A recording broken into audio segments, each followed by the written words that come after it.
Salutations, peoples of outside space. I am Celestial Saturn, and we are back with, well, dating the Dead by Daylight characters. And it's mealtime. Dinner with killers on an island where you cannot escape. What could possibly go wrong, right? Were you expecting what? Capture the flag? Do you know how complicated it is to run a game like that? Much more so than sitting and talking. You arrive at the cookout area to find an assortment of picnic tables scattered around. What were you expecting? Some kind of grand hall with a huge banquet table? This ain't some prestigious fantasy epic like you'd find on cable. Dwight and Claudette usher you to a seat, but there's very limited seating directly around you. And, oh, great. Terrific. It seems that everybody wants to sit next to you. Even better is that they don't want to be sit next to certain people either. To start, no one wants to sit next to Trapper. I don't want to sit next to Trapper. I agree with everyone. Never to sit next to Trapper. Meanwhile, he refuses to sit next to Wrath or Trickster. Why are you here? Oh yeah, Trickster is here. Surprise? Yeah, well, they don't call him Expectedster. I'm sorry, even I get nervous around crowds of killers, and my whole shtick gets a little flustered. I would rather sit next to Trapper than this guy. Hey there, you're looking good, Kyle Van. Real good. Go away. And we literally can't let Huntress and Trapper sit together. No, seriously, their arms are too big. They can't fit at the table if they sit side by side. Look at this. We can't even fit everyone on screen at the same time. Probably think it was an error, but it's not. It was completely intentional. Let that be a lesson to you. Every error you think you see is a choice. Got that? Okay, Dwight and Claudette are directing traffic. You sit on one side, the rest of them will sit opposite to you. Huntress and Trapper can sit at the ends of with their enormous sexy arms. Like I said, a well-built body is pretty damn sexy. Now that everyone is seated, we can begin dinner. Tonight's meal was prepared slowly and carefully with both love and hate for 12 hours over a spit. We hope you all enjoy. We really hope you do. Hey, you didn't actually tell us what you were serving. What are we eating? It's meat, seasoned with a specific number of special herbs and spices that we simply can't divulge. How did they get KFC on an island? Of course you would be a fan of the Colonel. Meat is good. Meat is murder. Which you'd know considering what you've been up to. Who are you to get so judgy now? I'm just sharing the facts that you need to murder something to eat its meat, so that's like technically true. It doesn't matter if you are a bug or an apex predator, you're gonna kill something and eat it. And if you're gonna say that that is against the ideals of nature, you have not watched and experienced enough nature. We're all here to eat something. Something always has to die for us to survive, whether it is a plant, an animal, or an insect.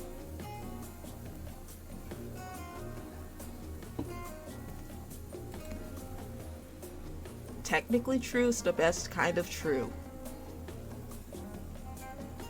Well, you're a Futurama fan, I see. Nice to know you are of a man of some culture. Okay, enough yapping, let's eat. Hey, Caliban, you thinking what I'm thinking? It's gonna be a good person on. It's gotta be a person on that spit, right? Or several parts of overlapping people, perhaps. I haven't seen many pigs wearing palm tree button-down prints, you know. When you look closely at the spit, you spot what definitely appears to be scraps of fabric sandwiched between some layers of meat. I think I might be sick. Is there anything else to eat? Okay, so it was one of them. This took 12 hours.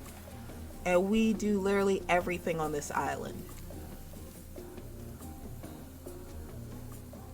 Actually, there is one thing you're not doing today. You're not carving up this delectable meal. Yeah, if I had to cook something for 12 hours straight, you're not going to rush me to do a damn thing. Wow, he's right for a change, because I am with my broad axe. It's the perfect tool for easily chopping anything in twain. First, who says twain? Sometimes I swear it's like we're all from completely different historical eras. Second, I'll handle this with my cleaver. Fast, powerful, and clean. At least it's clean when the meat is cooked. No blood. You two and your ridiculous bicep swinging contest. Enough. Grow up. Obviously, my gorgeous katana is the only option. Obs. The hell it is. Oh, I'll show you both my katana and send you to the actual hell if you like. Please stop. Please. I hate it when we fight, or talk, or even look at each other in the eye. I can do it. I have the skull of Azrav. Alright, the Wraith is the one who can turn himself invisible. I like his weapon best. But can we use, I don't know, a clean weapon? Great, instead of slicing it up, you can club it to a second death.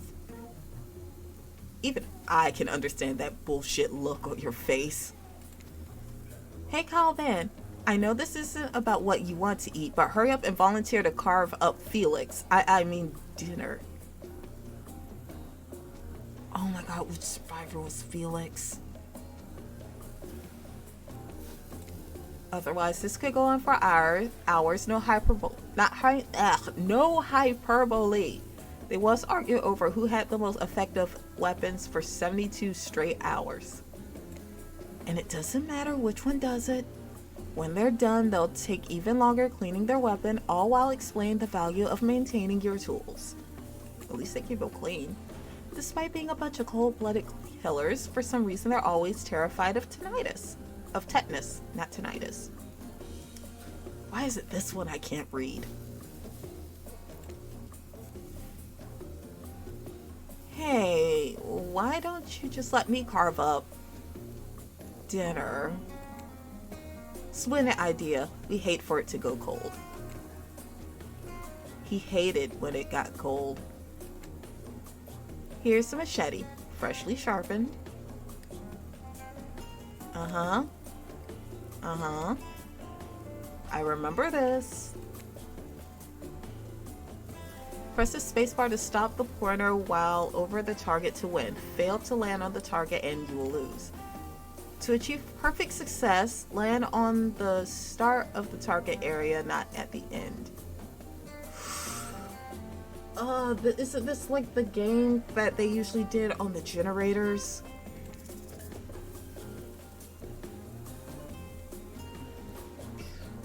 I think I'm about to have my first game over. Okay. Oops. Okay. Okay. I'm not gonna get perfect. That was pretty good. I like to see what you could do with a less clumsy weapon. Yeah, I said it. Machetes are dumb. Dinner is finally served. For real. The sounds, especially coming from the masked killers while they eat, which involves lifting their masks and shoving food up behind them, are nasty. Spirit, meanwhile, doesn't even eat. She's the only one who seems to really be embracing being dead. They're all dead, right? This is obviously hell. I mean, come on, we're still trying to be mysterious here. You think mystery comes easy? Claudette and Dwight aren't the only ones who've been working their asses off to make this night perfect. Well, at least they're lifting up their mask. This is only 99% as disgusting as it could be if they just tried to mash stuff through there. Spirit, why aren't you hungry? The two best things about being dead is not having to eat. That's only one thing. Think about it, Kyle Van. Number 2 is no number 2. One less thing to think about in the afterlife.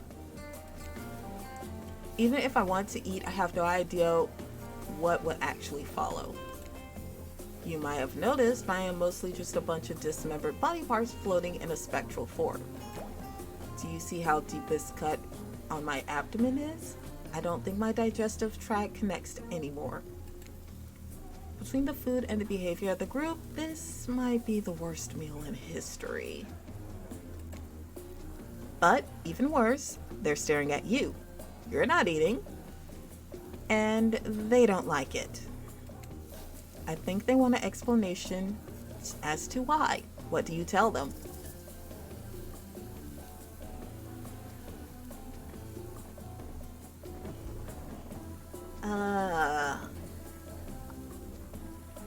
This is gross. True. I'm sorry. Not true. Or look at that seagull. Huh. That's stupid. But sure, let's do the seagull thing. Wow, you ever see a seagull that big? I haven't. That's incredible. Anyway, what were we talking about? Lame misdirect. Yeah, she's right, Kyle Ban. Pretty lame. Own who you are. Never compromise. Didn't you wash up on this island with no memory of who you are and how you got here? Yes, you did. Poor thing. You have no idea the last time you ate a meal, and you've been standing in the sun? But the seagull... Uh-oh, he just made a lot of good points. I swear. You're beginning to feel lightheaded, and they all became see-through. It waved at me. Maybe you need to eat to survive here. Either that or someone poisoned you. No, wait, you haven't eaten, so you can't be poisoned. Well, if the answer, you're clearly about to pass out. Oh, hey, it's me again. Uh-huh. Your friend, mentor, and guide. Narrator to the narrator. The ocean.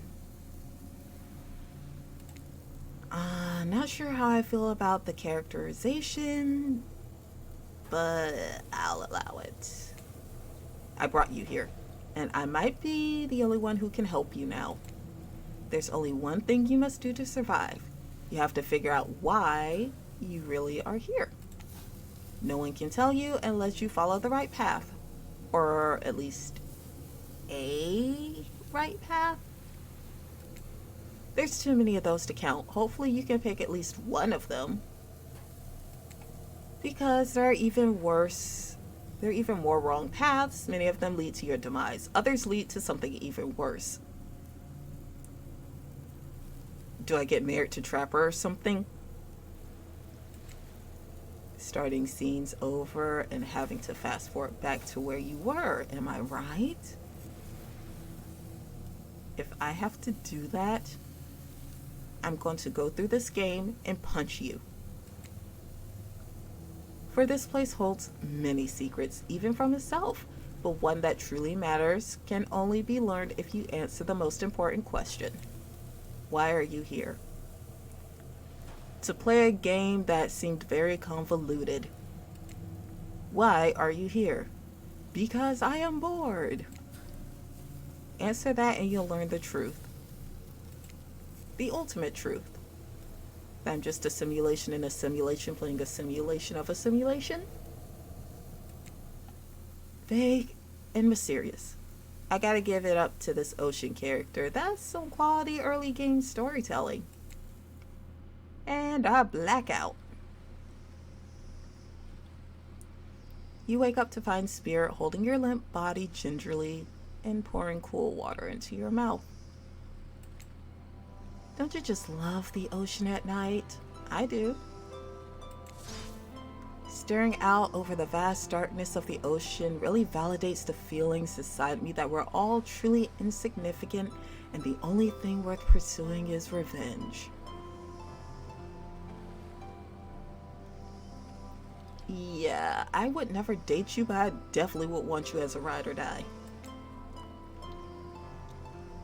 I have to wonder, how could anyone believe anything else? Your death must have really put a damper on experiences for you. You look out into the darkness of the night and ponder her question. Well, it's a simple question. How could they? How could anyone not feel small and alone in the face of such massive nothingness? A nihilist in life and death.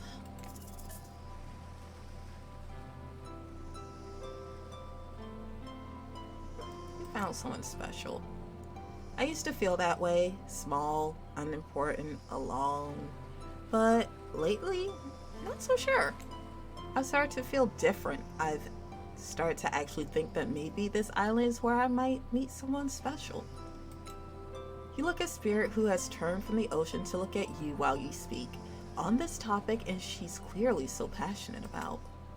A friend, perhaps? Something more? I don't know what this island has planned for me. A friend? Friends are just cowards who seek comfort in numbers. You cry yourself to sleep at night, don't ya? I had friends once, back before I was chopped into a bunch of pieces by my father. Friends aren't what's keeping me held together. I'm floating in a cloud of rage.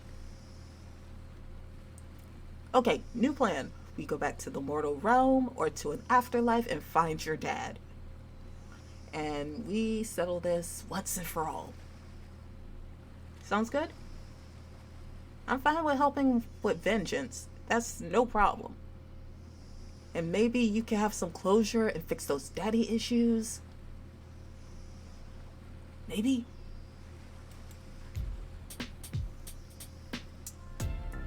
I was so dumb, so busy trying to please everyone to be the perfect student, the perfect employee, the perfect daughter. I didn't take care of myself, and now I'm all I've got. Oh crap, I'm gonna be you when I die. Damn it.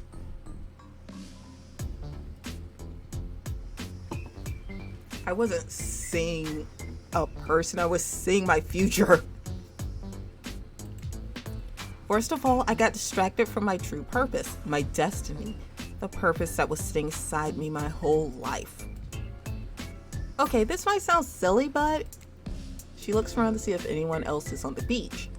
When she's convinced it's only you two, she continues. There is a dragon that lives inside of me. I've always known, but I've tried to ignore it. When I couldn't ignore it, I tried to push it down. I'm so stupid. You literally are me in the afterlife. God damn it. You're not stupid. That sounds badass. Right? But I didn't let it out. And then I, chop chop. And now that dragon is pretty much a one-track revenge beast. But enough about me. What's inside of you, stranger? Hunger.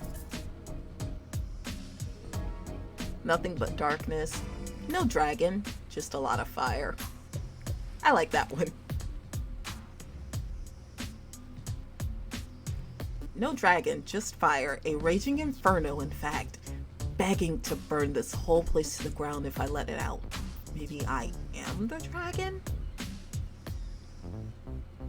Yes, let's set fires. Let's set fires everywhere. Sorry, but you're no dragon, and breathing fire, that's some hobbit type nonsense. I'm a descendant of a proud samurai. Our dragons are on a whole nother level. There looks like it's only room for one dragon spirit, inside spirit after all. So that's a no on burning things down? Alright, I am back. Sorry about that little pause. My stepdad just called me and let me know my mom has COVID. And I had just called her, and it isn't just COVID. So this might be a late video. Well, since I'm recording this on August 7th. I don't know when this will be coming out, but yeah. So I'm gonna have to do a little bit of worrying for my mom. Just fingers crossed that she gets better. But yeah, let's go back into this game of death and love.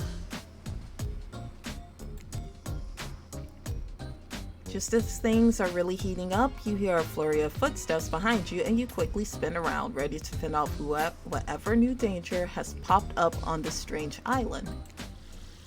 Only to find it's Dwight and Claudette sprinting across the beach, clipboards in hand, which they're waving in the air above their heads. This is very important that we stick to the itinerary and attend each event as scheduled. Playing sick for cute flirt points was not part of this evening's activities. That's strictly slotted for after campfire story time. At this rate, we'll be late. Playing sick? No, no time for excuses. Well, there is, but that's scheduled for after what comes after the flirting. Go, go, go, go.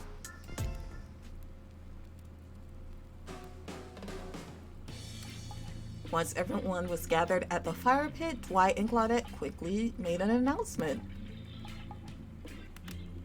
Honestly, being stuck on a beach with killers would kind of be worth that sight. Nice clear skies, large moon, the stars are twinkling. But if it wasn't for the itinerary, I would love being here. We're not going to blame anyone in particular, but someone, and we're not going to say who, so don't worry about you, hasn't been sticking to the schedule. That means we're behind on time for evening activities. And we only have time for one person to share their special spooky nighttime story. Just one story, but story time is my favorite activity. This is a narrative-heavy experience. You're telling us that only one person gets to share? How will we decide who? Oh great, we have to decide as a group. That never goes well. Whoever did this, step up now. I swear I won't be angry. I'll merely chop your head clean off. No fuss, no muss. And soda break for me. Alright. Voice trembling, you realize this is probably it for you, but you embrace your fate. Sorry everyone, I think they're talking about me.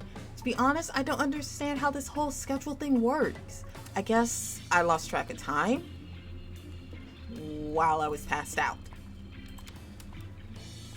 Been there before, even though it's taking some pressure off of me, which is an absolute dream come true, but is it really fair to pick on the newbie?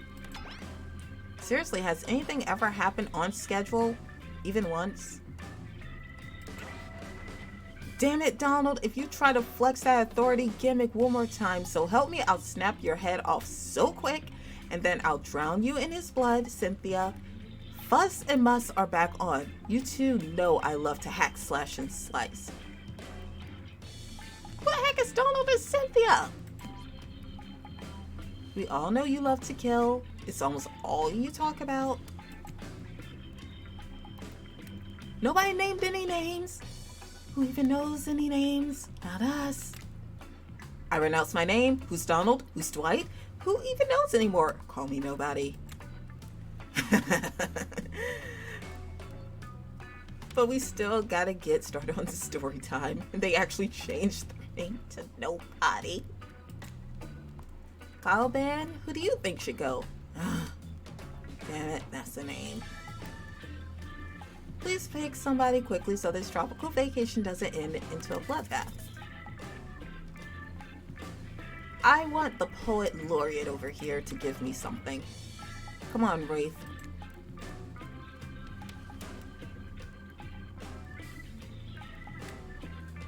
Whoa, this entire experience is being carefully crafted to avoid an IP infringement lawsuit. Let's be careful with the catchphrases, will ya? I'm not really one for scary stories. Life is scary enough as is. You literally carry around the skull and spine as your little prop. One of the killers, as the other killers laugh, Wrath holds up his skull and gazes into its hollow dark eye sockets. If you're looking for something Shakespearean in this story, look elsewhere. This is a tale of madness, of staring at the soul of death and never returning. This is what I wanted to hear from you, man. Once upon a time, a young man worked at a junkyard. The man was quiet, kept to himself, just wanted to avoid trouble. While the boss dealt with clients, the young man operated the crusher, turning old cars into cubes of twisted metal. One day, right before crushing a car, he noticed something. Blood. Drip, drip, dripping from the trunk. He opened it and found a frightened stranger bound and gagged. The young man reeled. He was about to accidentally murder this stranger? How could this have happened? He freed the stranger, who ran off into the waiting arms of the boss, the owner of the junkyard. Before his shaking employee could tell him about the mistake they had clearly made, the boss took out the knife and swiftly slit the stranger's throat. The young man fell to his knees, unable to comprehend what was happening, and he stared at the ground, too shocked to cry. The boss approached him. "What did you do?" he asked the boss. "I did your job for you." "What do you mean? That's not my job. My job is to crush the cars." The boss let out a miserable scoff, his face contorting in evil disdain for the pathetic wretch in front of him. "Why do you think we're crushing these cars? To save space?" "Who do you think my clients are?" I don't know," mumbled the young man. "Yes, you do," screamed the boss. "Deep down, you've always known what was happening here. You didn't just want to admit it to yourself. Your hands aren't clean. My clients give me the money, and I take care of their problems, eliminate their witnesses, tie up their loose ends. Or actually, you do." "No," the young man whimpered, as the boss towered above him. "Yes, you're nothing more than the executioner, and you've reaped hundreds of souls." The young man's body shook with soft spasms as he tried to stop crying. It was then the boss started laughing that it happened. Something in the young man changed. He stood up, now taller than the boss. A faint glimmer of fear overtook the snarl in the older man's face. The young man's face was empty.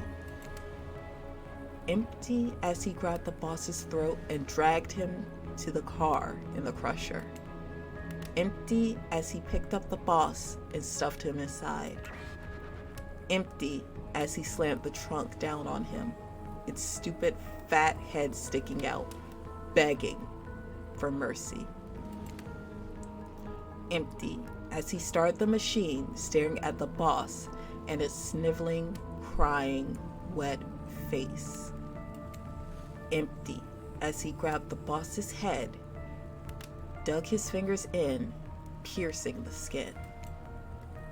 Empty as he squeezed and pulled, empty as he heard bones ripping and snapping.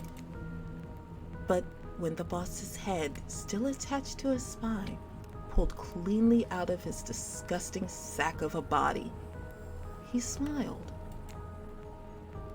Wraith stared back into the eye sockets of his skull.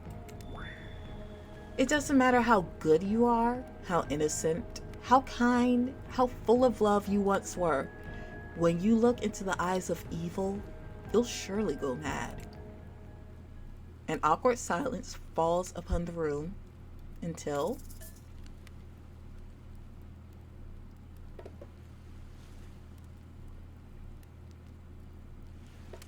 you know what? I'm going to ask about that story. That poor young man. I wonder what happened to him. Yeah. We may never know. Well, wherever he is, I hope he's okay. I can't tell, but I think Wraith just smiled. Sorry, it's just weird to see him do it. Dude, that is your backstory? Yeah, your hands have blood on them, but you did kind of be a hero for a minute. On that note, everyone decides it's time to take a break and split up for a little bit so they can all have a moment alone before bed. Everyone leaves a year alone by the fire. The only thing you hear is the ocean slowly lapping against the shore. This is nice. A true moment of peace and tranquility that lasts for all of 7 seconds because Trickster shows up. And he's blaring his latest song.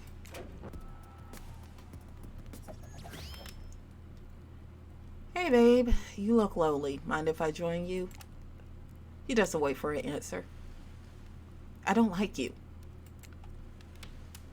You know, I've been hearing from all these guppies all day, but I want to hear something from a big fish like me. Something special those in charge of this island don't want you to hear. I am the ultimate catch on this island. The only lobster in an ocean of sardines. No.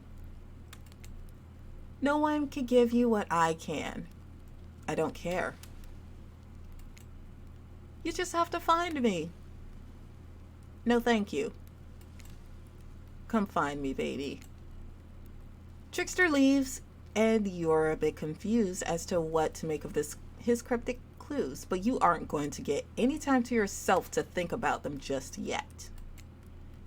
Wraith approaches you. Hey, I'm probably not making a great impression because, I guess that's not really my thing. I just know that if you got to know me, then, I mean, look, the others aren't around. And I really hate the fire pit. I just kind of hate fire in general. Maybe we could go back to the pool? And, like, I don't know, whatever, you know? Okay, so we're about to have some special alone time with Wraith. Let me save because he's actually pretty cool. And close that. And move that. So we're gonna do all of this in the next video because I'm honestly having a good time with this. It's nice to see that they're putting bits and pieces of the lore into a dating sim game. And if you guys are actually curious about the actual background of these killers, go to the official website for Dead by Daylight and look through their lore because their lore is actually really interesting. I haven't personally read all of the lore for these specific characters, but I have read the one for the twins, I've read the one for the hillbilly, the gunslinger, and all of that good stuff. Believe me, it's not going to disappoint you if you actually take the time to read about their lore and see the survivors associated with each killer. And definitely like give props to the group that made the game. they're doing really well, and it's actually a pretty fun game if you ever, seen any of your favorite YouTubers play it. Very fun, and I hope I could get like enough people to play with me with that one day, but so regardless, we are going to ask for a like, a comment, a subscribe. Let's go for big numbers. Let's see, 100 likes? That would be sweet. My goal is 100 likes. I hope you guys have a wonderful day. And you know what? Check in on your quiet friends. Give them a little bit of time to talk to you, because they might be a lot more interesting than you thought.